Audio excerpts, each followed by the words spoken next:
Hello বন্ধুরা, বিবাহিত মহিলাকে কিভাবে পাগল করবেন আজ আমি বলবো সেই সত্যিটা যা কখনো কেউ বলেনি, যেটা শোনার পর একজন পুরুষ যে কোনো নারীকে সহজে সহবাসের জন্য রাজি করাতে পারবেন। সবচেয়ে মূল্যবান ও গুরুত্বপূর্ণ কথাটি ভিডিওর শেষে বলা হয়েছে। আশা করি ভিডিওটি শেষ পর্যন্ত দেখলে আপনার ভেতরের সব জড়তা কেটে যাবে। মন দিয়ে শুনুন। আপনার একজন বিবাহিত মহিলাকে পছন্দ হয়েছে, তাই তো? আবার তার সাথে আপনি ফিজিক্যালি হতে চাইছেন, ভাবছেন কিভাবে তার সাথে ফিজিক্যালি হতে পারবেন, আবার ভাবছেন কিভাবে তার চোখে সেরা হবেন, কিভাবে তাকে পটাবেন। তো দেখুন, তার সাথে যদি আপনি ফিজিক্যাল হতে চান, তার আগে তো তাকে পটাতে হবে, তাই না? পটালে সে যদি আপনাকে ভালো না বাসে, তাহলে আপনার যেটা ইচ্ছা সেটা পূরণ হবে কি করে? আমি কথা দিচ্ছি, আজকের ভিডিওটা দেখার পর বিবাহিত মহিলারা একদম পটে যাবে। একজন বিবাহিত মহিলাকে আপনার খুব পছন্দ হয়েছে, আর আপনি তার সাথে প্রেম করতে চাইছেন, আরও অনেক কিছু করতে চাইছেন। আপনার ইচ্ছে আছে, সেটা তো আমি জানি, বাট আগে তো তাকে পুটিয়ে ফেলুন। তো আজ আমি ভিডিওতে বলতে চলেছি কোনো বিবাহিত মহিলাকে কিভাবে পুটিয়ে তার সাথে আপনি ফিজিক্যালি হতে পারবেন। তো চলুন ভিডিওর মূল কথায় যাওয়া যাক। আজ আমি আপনাকে মাত্র 3টে কাজ করতে বলবো।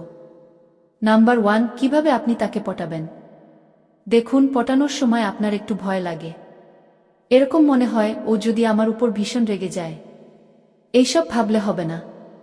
আপনাকে একদম ঘাবড়ালে মিউজিক চলবে না, একদম ভয় পেলে চলবে না। কেন জানেন? কারণ আপনি যদি পটানোর সময় ভয় পান, তাহলে আপনি কখনোই তার সাথে সেট হতে পারবেন না। তার মনে হবে প্রথমেই এত ভয় পাচ্ছে, একে আমি কিভাবে ভরসা করব?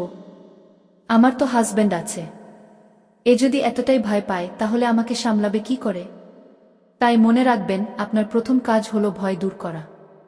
নাম্বার 2, এই পয়েন্টটা খুবই ইম্পর্ট্যান্ট। আপনাকে কি করতে হবে? একটা নির্দিষ্ট টাইম ঠিক করবেন, আর একটা নির্দিষ্ট জায়গা ঠিক করবেন যেখান থেকে তাকে দেখা যায়, আর সে আপনাকেও দেখতে পায়।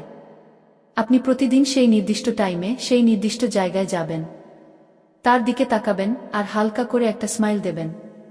কথা বলার দরকার নেই, জাস্ট তাকাবেন আর হালকা হাসবেন। একদিন গেলেন, দুদিন গেলেন, 10 দিন গেলেন, কোনো রেসপন্স নেই, তবুও যাবেন।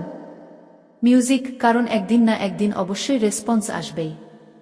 অনেক মহিলা আছে যাদের হাজবেন্ড তাদের সময় দেয় না, ভালোবাসে না, মন দিয়ে কথা শোনে না। এই সময় যদি তার লাইফে এরকম কেউ এন্ট্রি নেয়, তাহলে সে পড়বে না তো কে পড়বে? সে ধীরে ধীরে মিউজিক আপনার দিকে ইমপ্রেস হবেই। নাম্বার 3, একদিন কথা হবেই। যেদিন কথা হবে সেদিন আপনার কাজ হলো প্রশংসা করা, তার লুক নিয়ে, তার স্মাইল নিয়ে। Your smile is very sweet, কি এই টাইপ কথা বলবেন। মজার ছলে তাকে হাসাবেন। আপনি যদি তাকে হাসাতে পারেন, তাহলে সে 100% ইমপ্রেস হবে। তারপর সে ধীরে ধীরে তার মনের সব কথা আপনাকে বলবে, তার কষ্ট, তার দুর্বলতা, তার হাজবেন্ডের সাথে সমস্যা, সব। এই সময় আপনাকে কি করতে হবে? আপনাকে তাকে সাপোর্ট করতে হবে, সান্ত্বনা দিতে হবে, আর ভীষণভাবে প্রশংসা করতে হবে। মনে রাখবেন, প্রশংসা এমন একটা জিনিস যেটা বিবাহিত হোক বা অবিবাহিত, সব মেয়ের ক্ষেত্রেই কাজ। আজকের আলোচনা আপনার কাছে ভালো লেগে থাকলে অবশ্যই আমাদের চ্যানেলে নতুন হয়ে থাকলে সাবস্ক্রাইব করে পাশে থাকুন। ধন্যবাদ।